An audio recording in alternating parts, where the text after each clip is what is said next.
Lord, maraming salamat sa food. Ang init.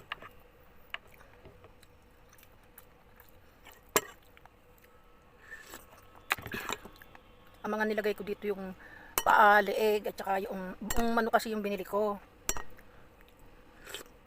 Inuna ko muna yung mga paa, leeg, at saka yung kanya pong leg.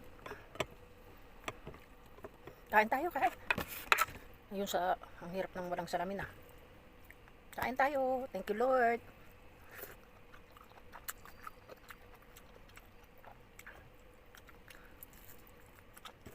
Dami, sarap. Hindi ko na naipakita po yung pagluluto ko eh. Hirap kasi maghawak ng ano po, ng camera.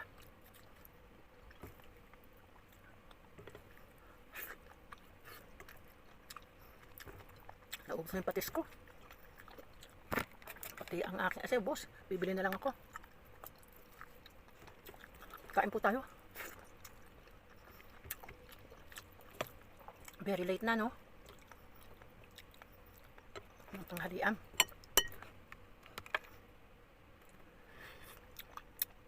Sana, hindi na nga po ako magluluto muna. Kakain na lang mamaya ako para sa hapunan. Baka mamaya, malipasan na naman tayo ng gutom.